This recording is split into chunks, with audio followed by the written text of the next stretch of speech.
Okay, just removing the belt.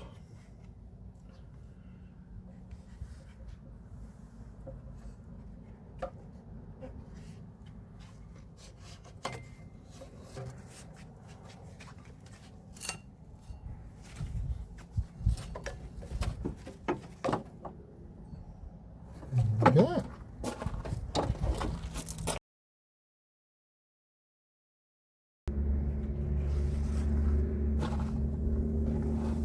Installing the belt.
Belt is on. I've just got the radiator here and I'm going to take off the electric fan because I want to put the radiator in the car, but with the shroud from the electric fan you can't see any other part of the engine bay, so I'm just going to take that off to make it a bit easier. And we can also hook up these oil lines as well, so it'll just make things a bit easier to see when I'm working on the car.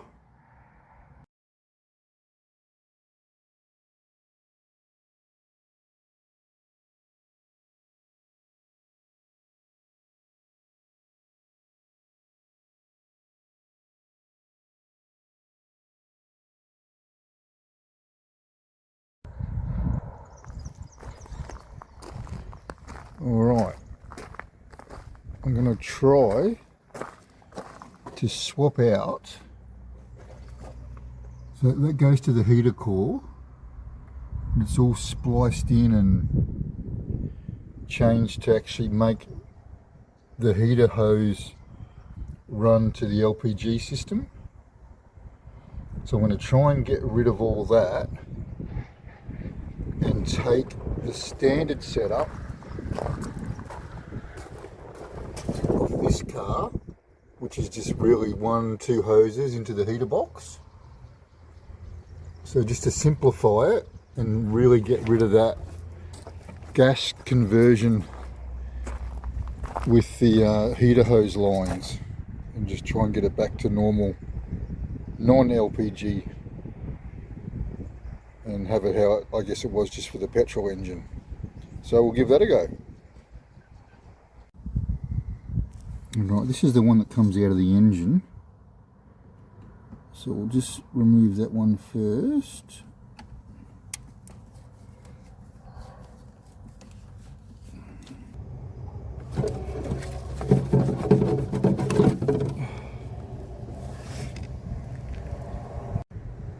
Right, now there's a T-junction there, so we'll get rid of that one.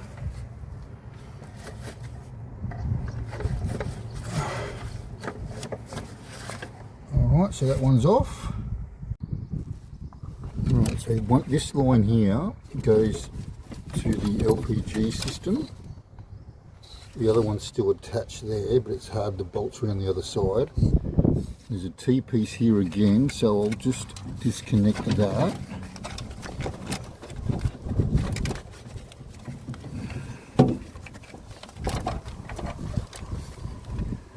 Alright, so that's out of the engine and to the line that goes to the LPG. So that's sort of the LPG section there. So so they can go out of the way for the moment. So we can see here that's coming out of the engine, and this line here looks like it's going through around the back into the heater box. So I guess I'll have to keep that one.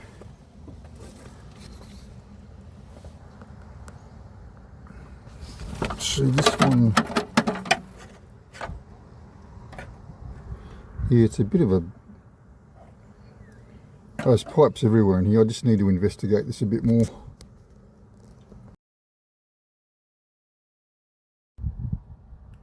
There's the T-joint, so I'm just going to take that out and just replace it with just the straight through, and that'll get rid of the obviously this section here, this part here I don't need.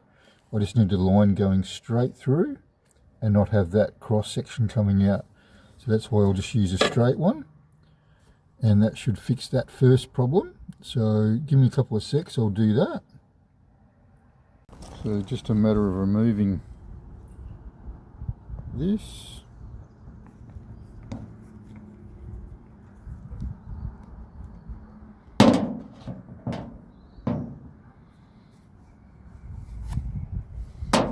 Then putting the straight connector in, tighten it back up.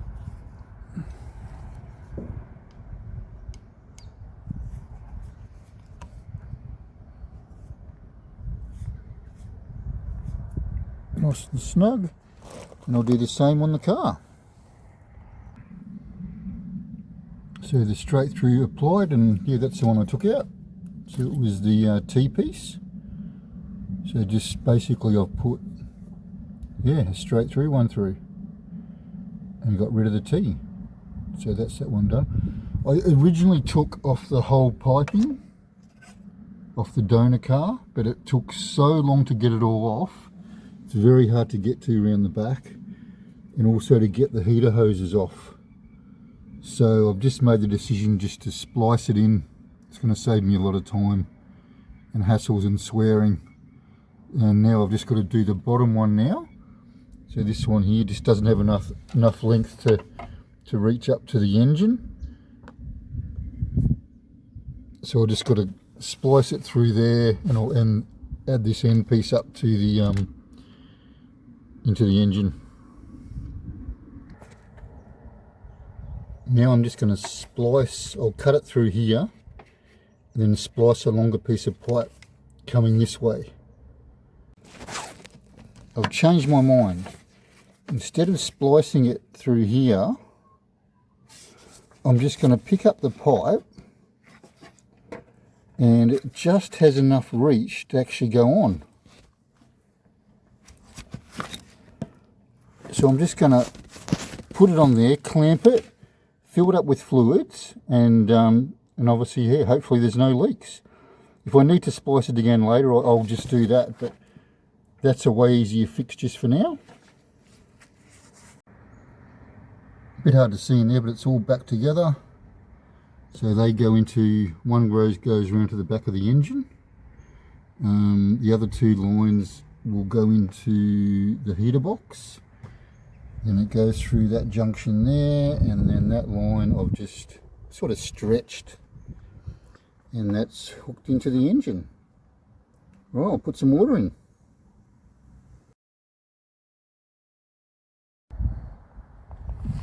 I'm just using the same little test setup I used on the Ford, because there was no fuel tank on this.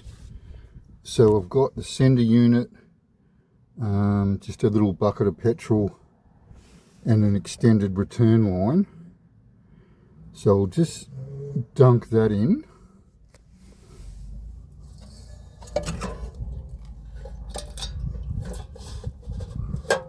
Okay, so that's sitting in there. That's the return line there, way too long, but if I can just poke it down the back, it might just stay in there. Something like that. It's actually probably going to fly out, but we'll see what happens. I might just have a fiddle with that.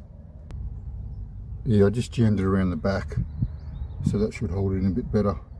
So what I'll do, I'll go and just turn the ignition on and see if we're getting power to the fuel pump.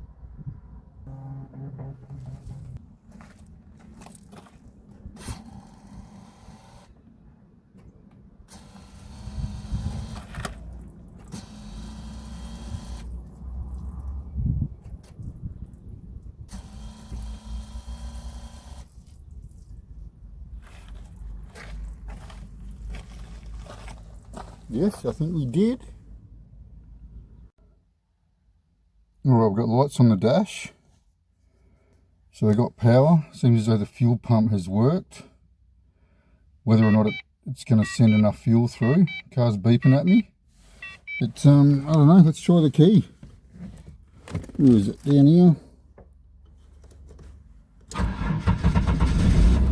Here we go. We have power.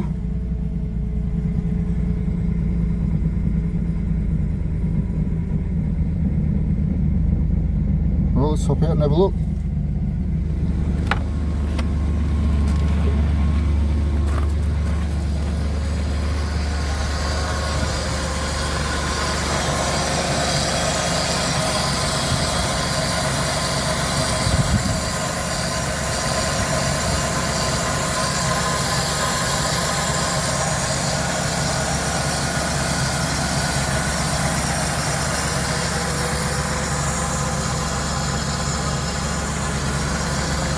He's running.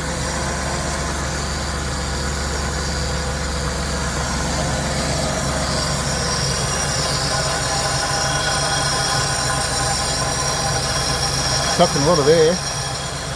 Oh, I haven't done that bracket up.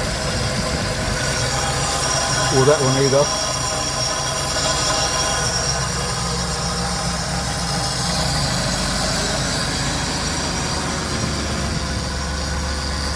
She's a goer.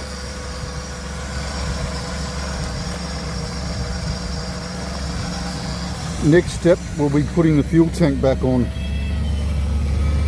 instead of this stupid little setup. And it is working.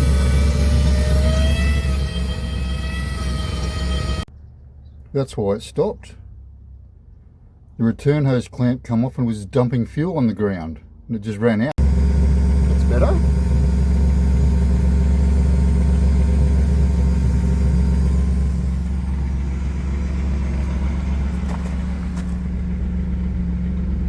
No engine lights.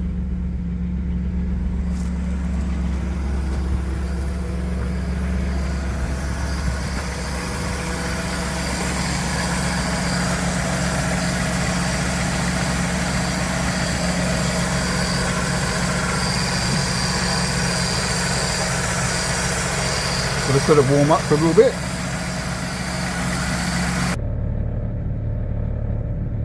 Coolant temperature is slowly rising. Haven't spotted any leaks yet.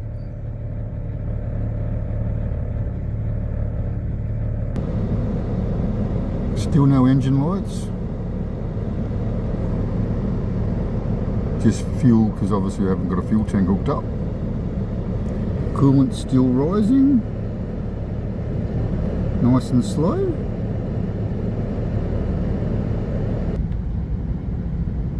Right, we're on about halfway. So now I'll be able to check the radiator hose to see if the it's all flowing correctly.